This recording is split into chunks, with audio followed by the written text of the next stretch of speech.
Papo na Rede, que eu faço aqui com meu amigo Carlos Bregantin. Boa tarde, ao vivo Hoje é e dia a cores. 27 de fevereiro de 2014, estamos aí às vésperas do Carnaval e por conta disso a gente vai conversar um pouquinho sobre como viver com máscaras. Vivendo com máscaras. Alguém poderia perguntar assim, pô, mas não é vivendo sem máscaras? Não, vivendo sem, eu duvido que alguém viu. Eu falei com o Carlos que eu acredito que um só ser humano viveu sem máscaras na humanidade toda, e esse é Jesus de Nazaré. O resto, todos nós, desde Gênesis 3, quando diz assim que estavam nus e não se envergonhavam, e aí depois se sentiram nus, desde essa experiência do se sentir envergonhado, a gente constrói alguma coisa para colocar diante de nós e nos escondermos atrás disso. Que numa linguagem psicanalítica e, sei lá, junguiana, são as máscaras. Aproveitando, né, que você abriu o programa falando do Carnaval, afinal de contas, é pecado ou não é pecado se divertir no Carnaval? Pular no Carnaval? Não, cara, eu acho que é o seguinte, não é só no Carnaval, você tem um ano todo. O que eu costumo dizer é o seguinte, é a moderação. Um dia a gente vai falar sobre o Carnaval, Brega. Tá bom, vai. Não, acho que a moderação é uma em meio ao Carnaval, não se fala. Não, eu vou dar uma opinião muito breve sobre isso. Eu acho que a cultura evangélica, ela vive um movimento pendular. E o que eu quero dizer assim, nós evangélicos, que também já não sei mais o que é isso, né? A gente foi inquirido agora há pouco. Aí eu digo assim, fale por você, não fale por mim. Por uma moça que veio aqui no estúdio hoje do Dani fazer uma locução, gravar o trabalho dela. Aí ela perguntou pra gente assim, o que vocês são, afinal de contas?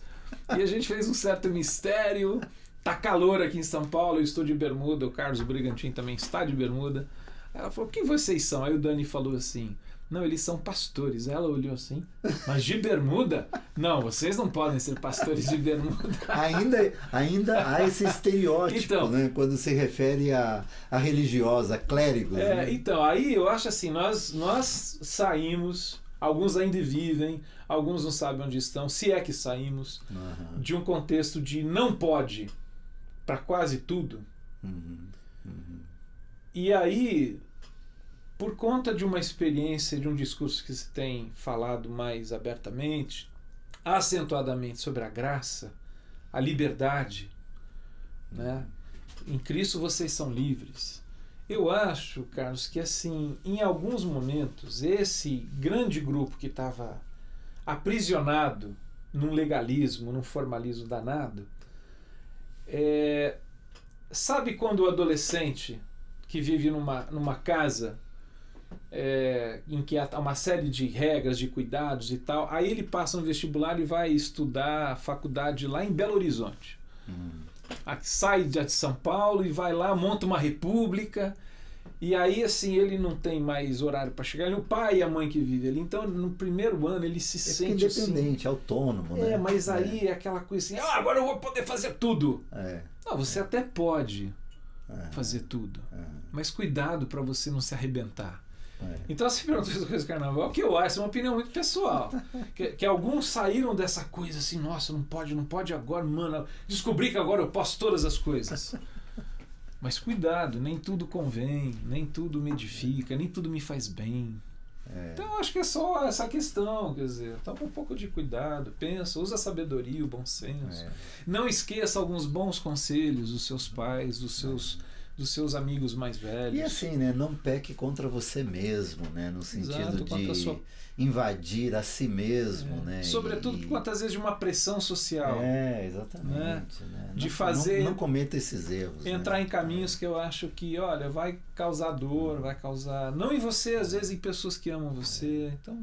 Mas assim, não tem como, hoje particularmente, eu reconheço como uma expressão cultural, popular, de festa do povo, e que tem, como toda festa do povo em qualquer lugar do mundo, tem nuances as mais variadas, né? Bastidores os mais variados, pensamentos, ideologias ou crendices as mais variadas, né? Difícil, eu particularmente tenho dificuldade hoje de jogar tudo num único Concordo com você. Uma vala única. Uma única vala, entendeu? Tudo que tá ali não presta. Não consigo. Eu acho que é mais ou menos parecido, Carlos. É o lance do vamos pensar, falando do carnaval, existe outra marca que é muito característica do povo brasileiro, da nação aqui, da cultura, que é futebol. Exatamente. Ou seja, cara, a gente vai em futebol. Exatamente. A gente vai em estádio, de vez em quando assiste, quando dá e tal. Mas outra coisa é você querer ir, começar a entrar nesse lance de torcida uniformizada e marcar briga e vão pro pau. Cara, exato. Vai torcer pro seu time, vai lá, grita, xinga, pula, faz aquela festa e acabou, entendeu? Então, são acho que elementos da cultura que podem ser vivenciados. Aí que eu tô falando assim, essa questão da moderação, com a sensatez. Agora, o que nos chamou a atenção para esse tema que você sugeriu, né? Qual é mesmo? Carnaval? Vivendo com máscara, né? O carnaval, ele, assim, historicamente, né? Se você está aí ao vivo, que esse programa é ao vivo, quem sabe, tem um ditado que diz quem sabe faz ao vivo. A gente não sabe, mas a gente está fazendo ao vivo. Tenta, né? Mas manda seu e-mail para você participar do papo, entra aí que participa da conversa. E se você está vendo depois no Sob Demanda, procura uma quinta-feira, quem sabe. Ou mande seu e-mail aí. Manda pra fora. Gente saber a sua Roberto Costa, opinião. Um forte abraço para vocês, Ilha Solteira. Olha. Para você também, Roberto.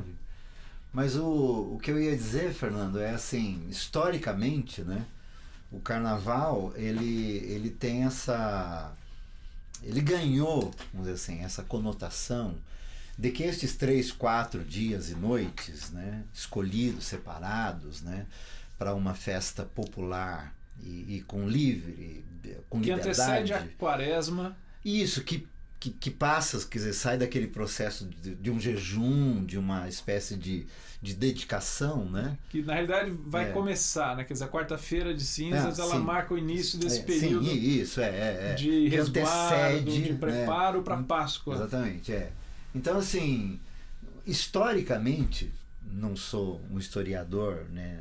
Mas assim, sabe-se que é aquele período em que as pessoas se dão ao luxo, né, de ir além de seus próprios limites ou de suas próprias rotinas, né? Gente que sai da rotina nesse período. E a máscara surgiu, quer dizer, os bailes de máscaras e as fantasias surgiram no sentido de que alguns, na verdade, não poderiam ser vistos, não é? Sim. Daquele modo. Porque a rotina deles era uma rotina tão circunspecta, introvertida, né? Tão quieta, tão sossegada, ou tão, aspas, né? Direitinha, né? Aquela coisa, que ele não poderia ser visto num ambiente qualquer, extravasando com um copo de vinho, cerveja, ou qualquer coisa que seja, ou alterado, etilicamente falando, né? Então ele coloca uma fantasia, coloca a máscara e solta, como diz no popular, né? Desculpa a expressão, solta a franga, né? Deixa a coisa aí, né? Deixa a coisa rolar. Talvez né? Assim. Aí a filosofia do Zeca Pagodinho, né? Deixa a vida me levar, a vida leva eu, né? Então mas você está remetendo essa ideia do carnaval, que é muito interessante, que tem os famosos bailes de máscara no carnaval. O carnaval tem em outros países também, e alguns são muito caracterizados por essa questão do uso das máscaras e das fantasias. Mas você usou uma expressão assim, o cara nesse período vai lá e coloca a máscara. Eu diria assim, naquele período o cara vai lá e troca a máscara. Ele põe a máscara do folião. Mas por quê? Porque no decorrer do ano, e aí talvez essa foi a provocação do tema, vivendo com máscaras, quer dizer, vocês estão então incentivando a pôr. Não é pôr, é olhar e considerar que todo mundo põe. Constatar, todo mundo usa, né? É constatar um fato, né? Exato. Porque falar assim, precisamos viver sem máscaras, eu acho que é um objetivo, vamos dizer assim, é uma intenção. Mas que na prática, Carlos, a gente identifica que a nossa vida, ela quando a gente tem consciência, eu acho que isso é muito legal. Porque tem gente que não tem consciência, ele acha que essa aqui é a cara dele. E eu vivo, eu sou autêntico. Né? Não, eu acho que a grande sacada é entender assim, ninguém é completamente autêntico, e por conta disso eu construo algumas máscaras, algumas personas, né? Usando essa palavra persona do teatro antigo, que é um personagem. Então eu visto um personagem mas, mano, os bastidores ninguém vê. Talvez, Fernando, não, assim, não é ir naquela direção de um dia eu viverei absolutamente sem máscaras. Não.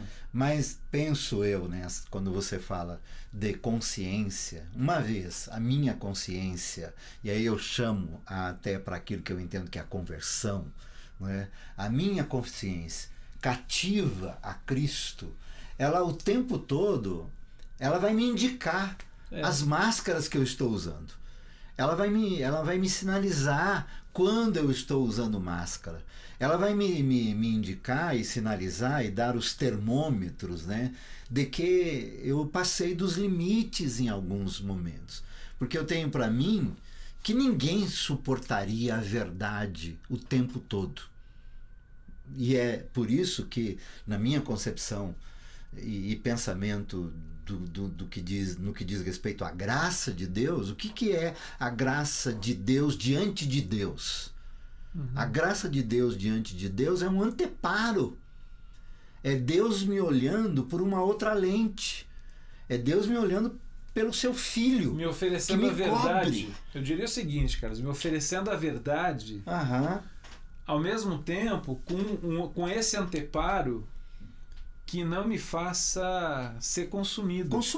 Por exemplo, quando Moisés ele fala assim, Senhor, eu quero ver a tua face, que eu imagino, Moisés, você sabe o que você está pedindo. É me deparar com a verdade absoluta. Exato.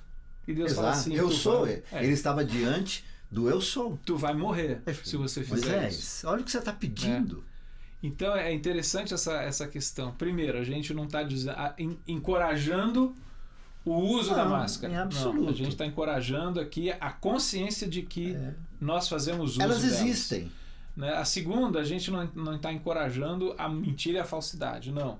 A gente está dizendo que a verdade, ela é muito mais... E a verdade sobre nós mesmos. Porque enquanto você estava falando, eu estava lembrando daquilo que o salmista fala, se não me engano é Davi, né? O Salmo 139. Para onde eu irei, Senhor? Né? Quer dizer, se eu for para algum lugar. Eu vou me esconder, aí, né, no final, ele diz, vê se há em mim um caminho, esquadrinha o meu coração. Ou seja, eu não sei a verdade sobre mim mesmo. E Deus precisa ir me mostrando pouco a pouco. E aí o pouco a pouco é meu, não está no texto. Sim. Mas o pouco a pouco, porque assim, ele vai descobrindo, vai levantando a cortina pouco a pouco e mostrando, é assim que é. E eu falo assim, nossa, isso estava dentro de mim, Senhor. Eu ver se há em mim, me ajude a identificar isso. em mim. Para que eu lide com isso.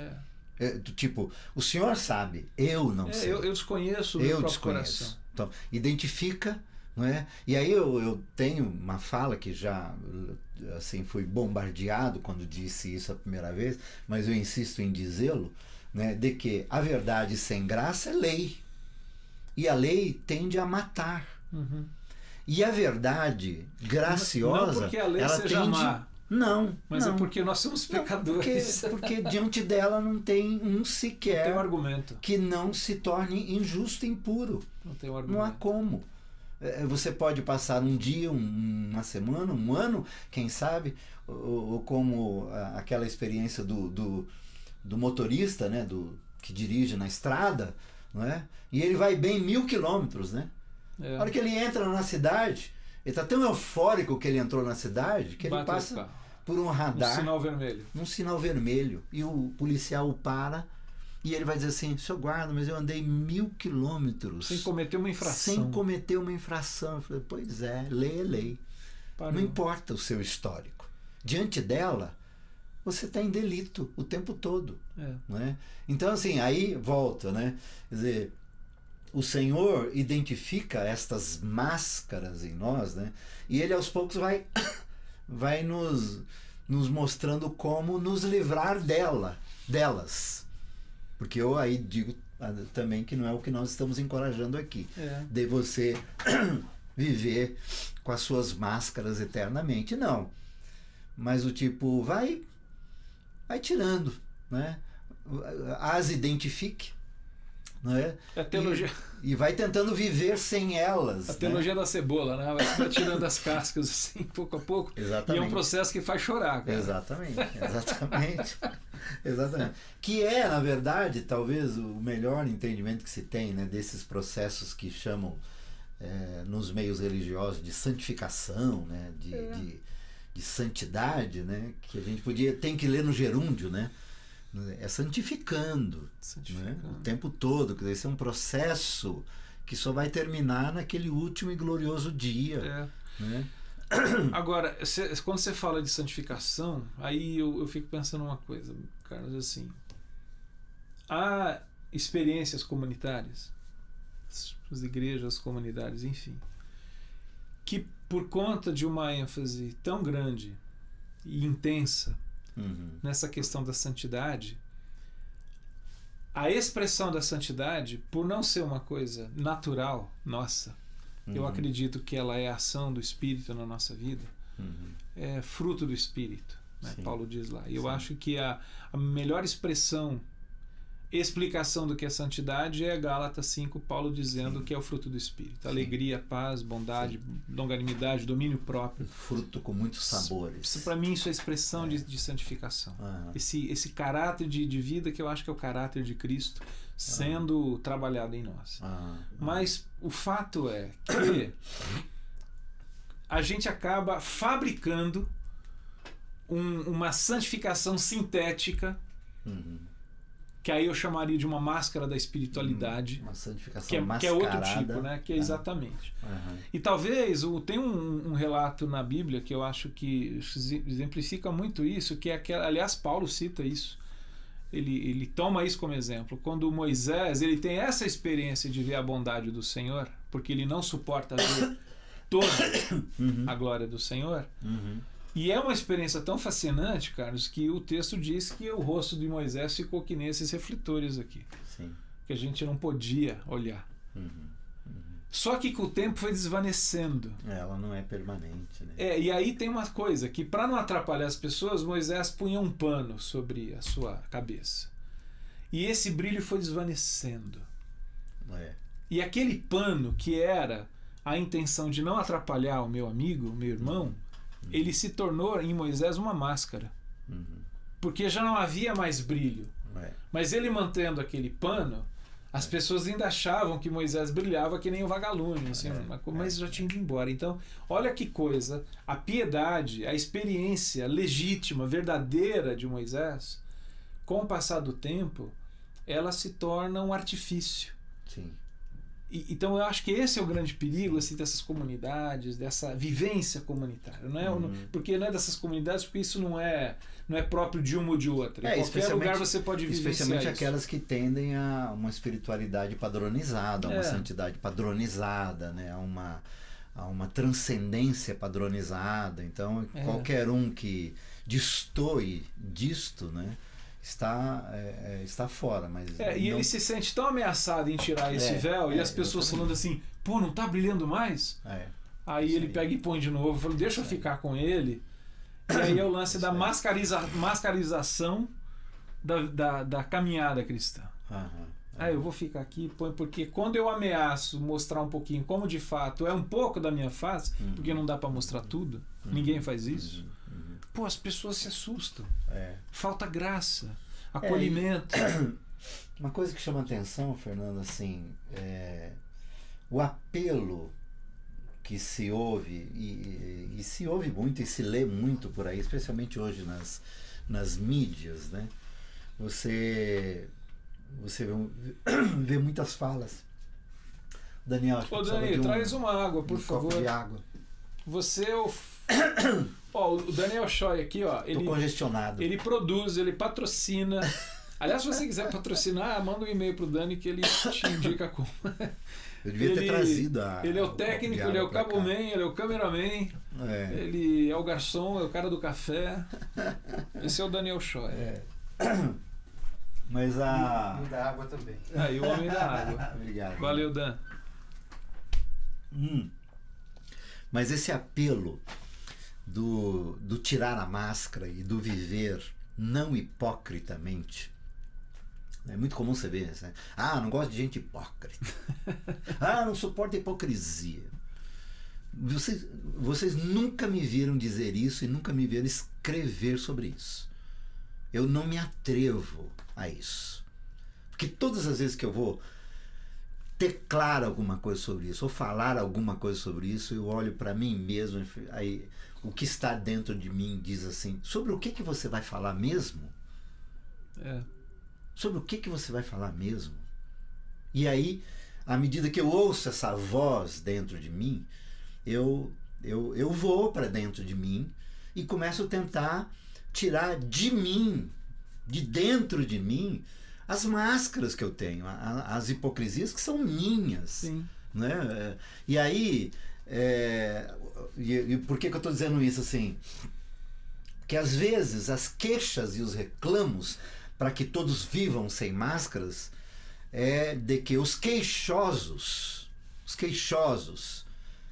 de alguma forma, são agredidos, se agridem, se deixam agredir, agridem a si mesmos e aos outros quando dispensam a importância da graça em suas vidas. Que é, para mim, né, a graça. A graça me faz conviver comigo mesmo e com as minhas loucuras, com as minhas idiosincrasias, com as minhas incongruências, com as minhas complexidades, com as milhares de máscaras que estão dentro de mim, que só o Senhor sabe, às vezes nem eu mesmo as sei delas. E a graça é que vai fazendo esse trabalho dentro de mim. Quando eu não permito que isso aconteça, eu fico gritando para que todo mundo tire as máscaras. Eu fico gritando para que todo mundo não viva hipocritamente. Agora, quando eu penso em mim, eu falo assim, pô, mas eu vivo assim. Eu vivo assim. Eu, por mais que eu tente, por mais que eu lute, e por mais que eu tenha aqueles com os quais eu tenho intimidade, que me conhecem na intimidade, mas eu não consigo abrir-me com eles plenamente, há caminhos que eu faço só entre eu e Deus. Não, e há caminhos que são feitos pelo meu coração, que eu volto a falar, que nem eu conheço, Carlos. Pois é.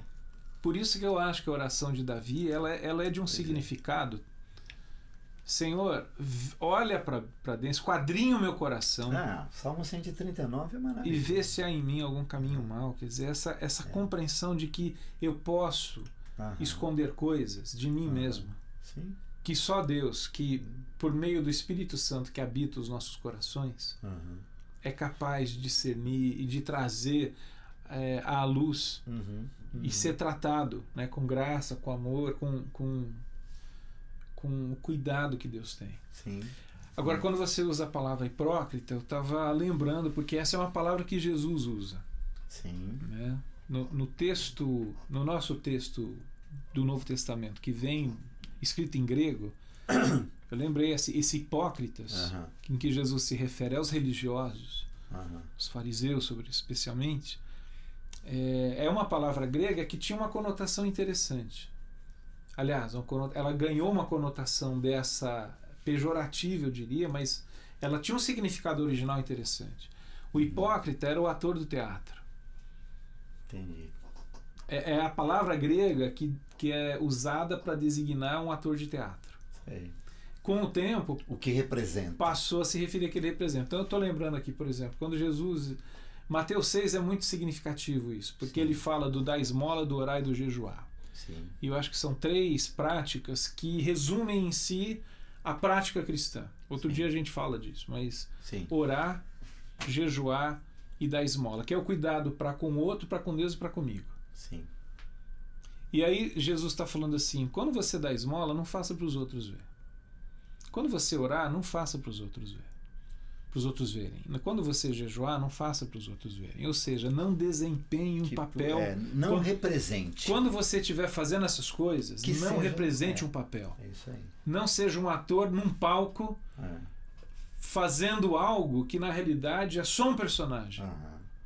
Que tem o seu lugar, né? Tem, lógico que tem, mas não como uma afirmação de algo daquilo que você não é.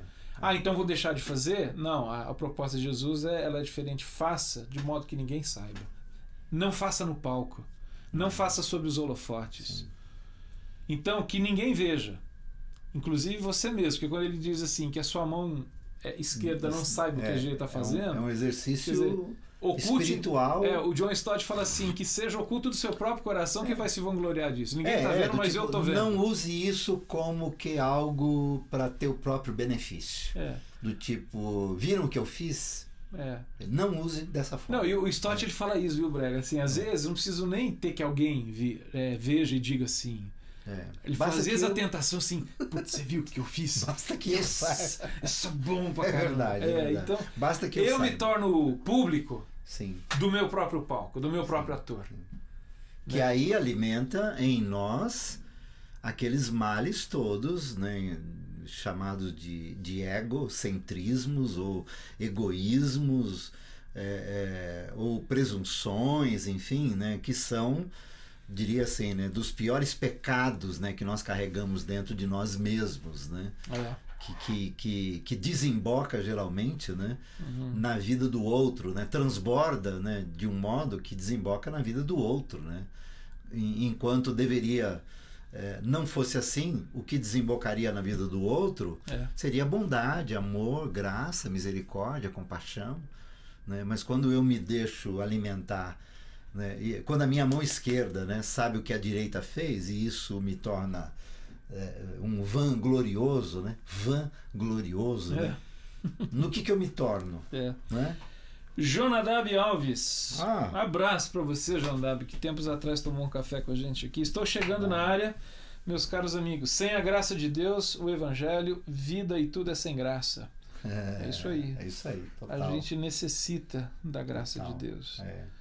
Então, Carlos, mas aí eu fico pensando assim, que existem vários ambientes onde que essa experiência do viver com máscaras acontece. A gente falou muito do ambiente religioso, do ambiente comunitário, né? Mas assim, isso acontece nas relações de trabalho, isso acontece na relação conjugal, né? Quer dizer, o camarada que se veste um personagem e carrega por anos um ator, até que um dia a esposa descobre assim, pô, você não é cara com quem eu casei. Você casou com um personagem que foi morto pelo autor da novela, né? Aí surgem as crises e os rompimentos e as coisas assim, putz, que é aquela coisa, não foi com você que eu casei. Não. E tem também, Fernando, dentro desse ambiente que você citou agora, né?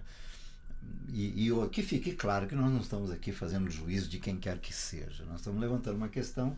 E eu e o Fernando estamos nos colocando primeiro. Isso é um papo de padaria, só faltou a mesa, o pãozinho com manteiga e o café. Exatamente, então... mas assim, nesses ambientes que você citou, da conjugalidade ou da familiaridade, e até mesmo às vezes em alguns ambientes no que diz respeito à sociedade, rodas de amigos e de trabalho, etc, etc, nem sempre o usar a máscara ou desempenhar um papel vem de uma má intenção. Nem sempre. Né? Há pais e mães, por exemplo, que no que diz respeito à criação de filhos, né, mascaram-se no intuito de mostrar aos filhos vamos dizer assim, aquilo que eles entendem que deveria ser, e não necessariamente aquilo que são. E às vezes os discursos, né, de pais e mães são discursos muito distantes daquilo que eles na verdade são. E aí nós pais nos esquecemos que nossos filhos aprendem muito mais nos vendo do que nos ouvindo. Eles veem quem nós somos e ouvem os nossos discursos, e às vezes o discurso com o que somos não combina, e isso confunde mais eles. Muito mais. Então, assim, mas estes que estão com esse discurso não estão fazendo por mal. Eles querem o bem. E eles estão tentando construir algo em cima daquilo que é bom.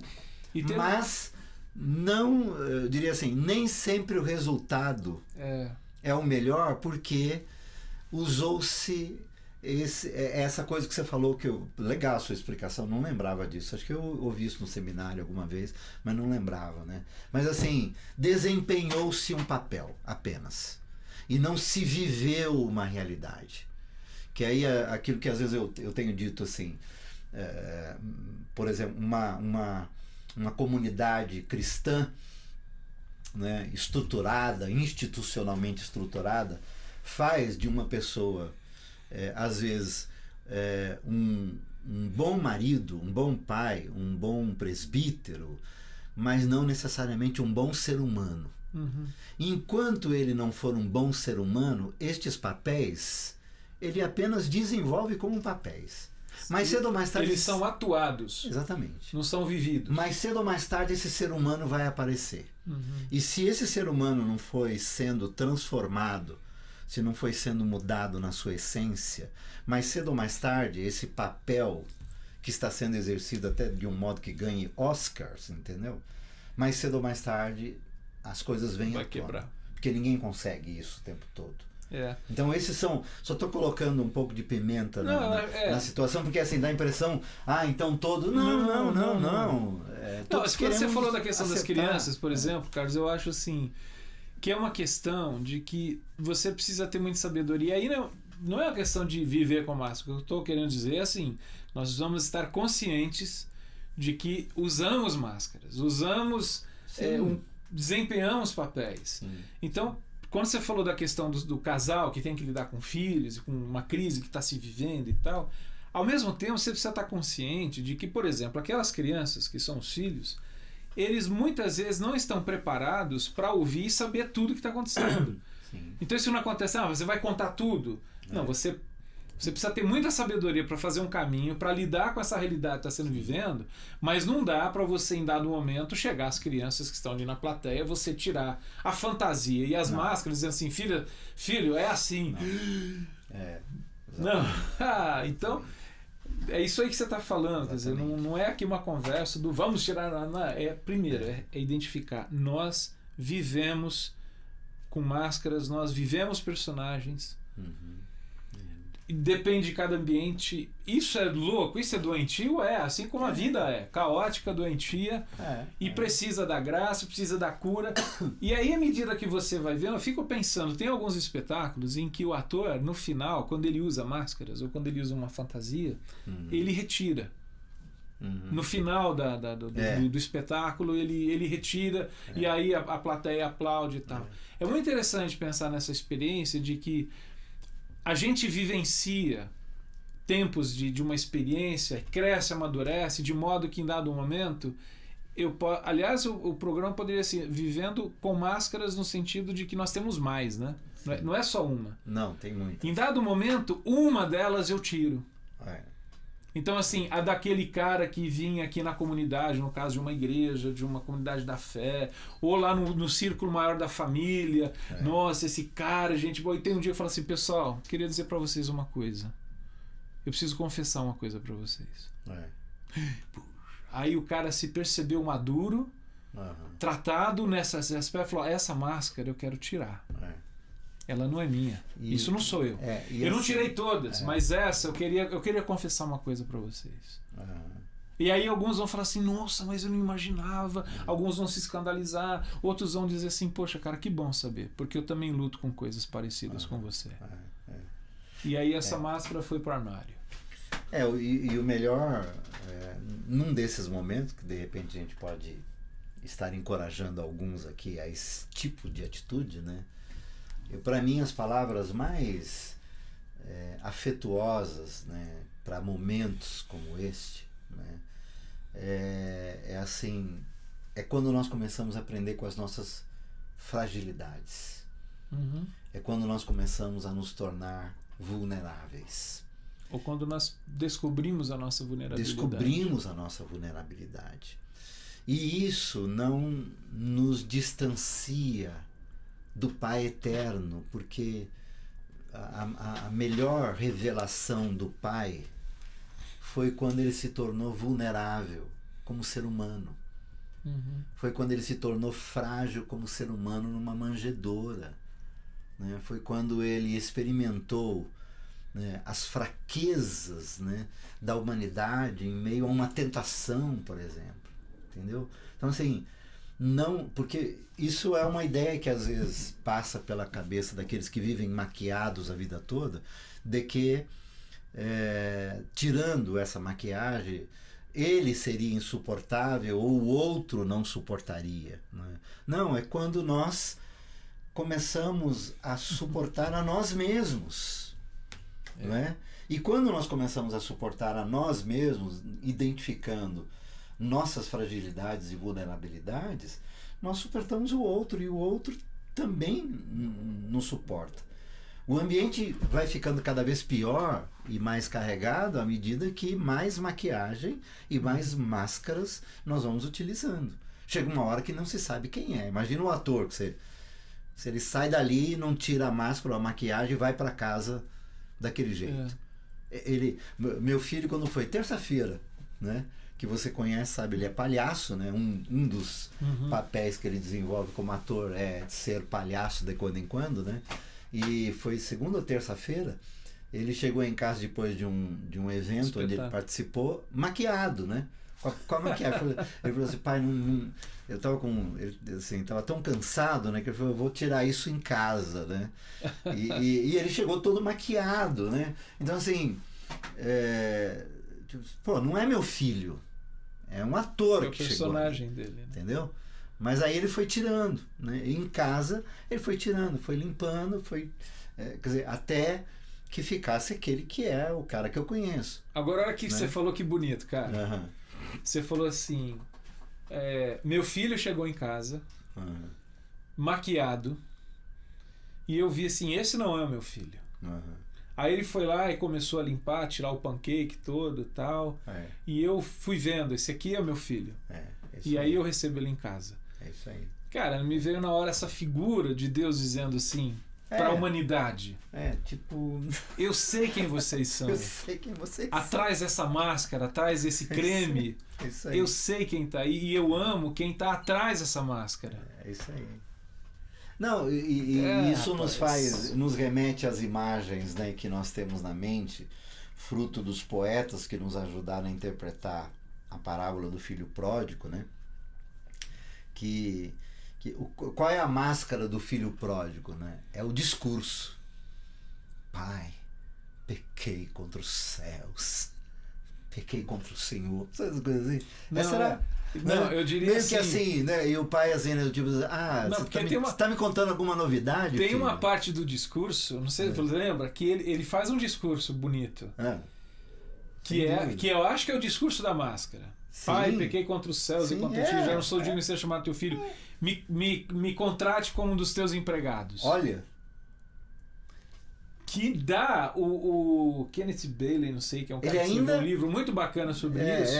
Que ele fala assim, ainda tem esse resquício de que assim, eu fiz o rombo, eu vou pagar. Eu vou pagar. Quer dizer, ele não tira a máscara. Exato. Tipo assim, então, mas sabe, eu sou teu filho. Quando ele tira, e aí ele faz essa observação, Carlos, que eu acho que isso é uma leitura linda da parábola.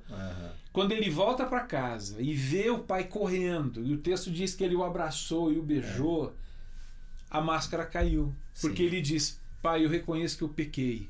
E ponto. Sim. Aquele discurso, me coloca para trabalhar e eu vou pagar minha dívida. Não dá. Acabou.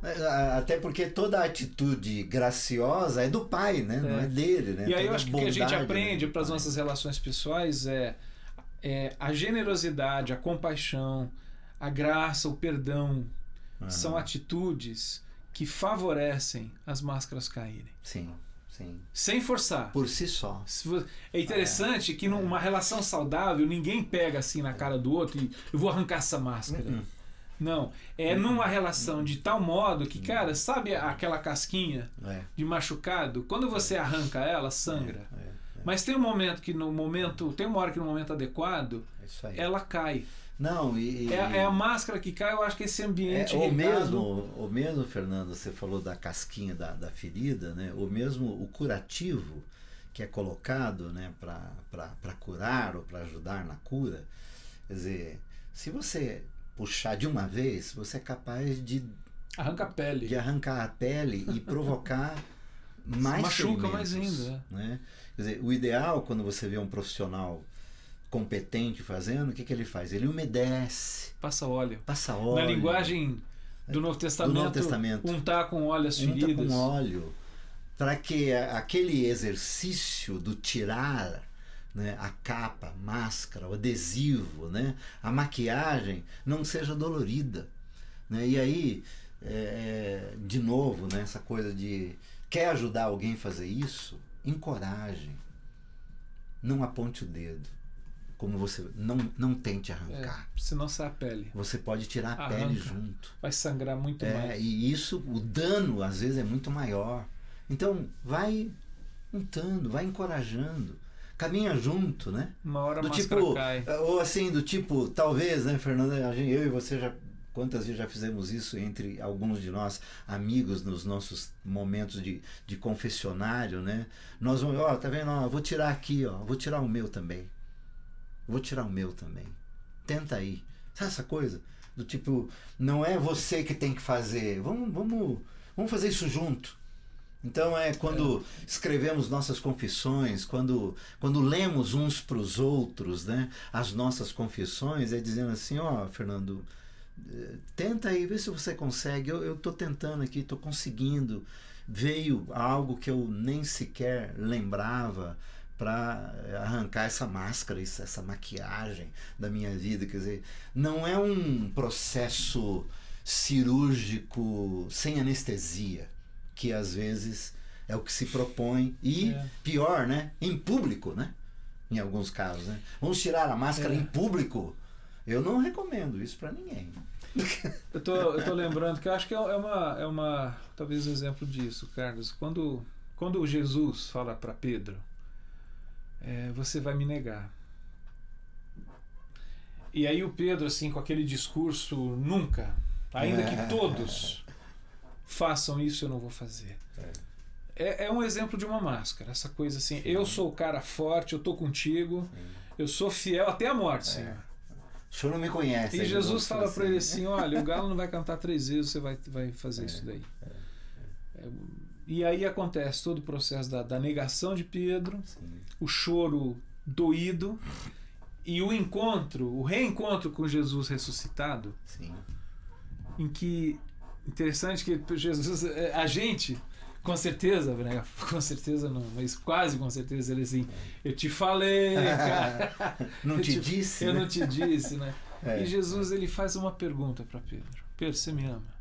Ele chama para o ambiente do amor, né? Você me ama, te amo. E aí, pastoreia as minhas ovelhas. E assim, você vai ter tempo para... E essa compreensão que eu acho que Pedro vai tendo, cara, assim, a máscara foi caindo. Foi natural. E o que eu estou querendo dizer de máscara? Que ele está escondendo algum pecado? Não é isso. Não. É a linguagem assim, eu sei agora, mais do que antes, o quão fraco eu sou. O quão vulnerável eu sou. E o quanto ele vai lutando com isso a vida toda, né? Ele e o Paulo lá adiante então, tem um entrever sobre isso. Quando a gente está falando de máscaras aqui, não é só essa conotação moral de um pecado estou escondendo, não. É da condição humana. Pura e simplesmente. Ou pelo menos... Às vezes é poder, quando eu falei aquela coisa de chegar numa comunidade, num grupo da família, né? Dizer, eu quero dizer para vocês algo que vocês precisam saber. Não é algo que assim, nossa, um escândalo. Às vezes é pura e simplesmente dizer isso. Eu não suporto essa situação. Eu não consigo lidar com isso. E aí as pessoas, puxa, mas a gente não sabia, então por favor, eu tenho limites. Eu passava uma imagem de que eu era o cara que podia tudo, que sabia tudo. Eu não sei, eu não aguento mais. As máscaras vão caindo. Então, sabe, Fernando, aquilo que é tão saudável assim, para alguns, talvez para muitos, esse assunto, esse tema é pesado, dolorido. E às vezes alguns se veem em tal situação, em tal circunstâncias, que ele não vê possibilidade de um dia viver sem as máscaras. E aí vem aqueles encorajamentos para... Então, tenha um ambiente onde isso possa acontecer. Qual é a sua Batcaverna? É isso aí. É onde o Batman tira a máscara e vira lá. Quem que é o... Não esqueci o nome do personagem lá. Entendeu? Que é essa coisa, né? Exatamente. Tenha um ambiente, busque um ambiente, encontre um ambiente. Bruce Wayne. Não dá para ser Batman o tempo todo, né? Tem um ambiente onde você vai abrir, onde você vai poder dizer, olha, eu não posso sair daqui e viver. Quem é o seu Alfred? Exatamente. Quem é seu, eu sei que você. Eu sei isso. Que o Bruce Wayne é o Batman. Exatamente. E aí tem que ser, né? Alguém misericordioso, alguém cheio de compaixão, alguém com amor suficiente para te saber quem você é e não te desprezar, como o Senhor faz conosco. É um processo terapêutico. Então tem alguém, tem um ambiente, busque, crie, entendeu? Mas não não deixe que essa máscara cole na pele, né? De um jeito que ela fique dando a impressão que você é assim mesmo. Que talvez seja o pior estágio, né? Dos que usam máscara. Aderiu de tal ela ponto. Colou de um jeito que eu falo, essa é a sua cara, isso é você. E o cara se convence assim, eu não tenho como mudar. Aí... 45 minutos de programa, a gente recebeu mais de 2.000 e-mails nessa tarde. Essa é a máscara do Papo.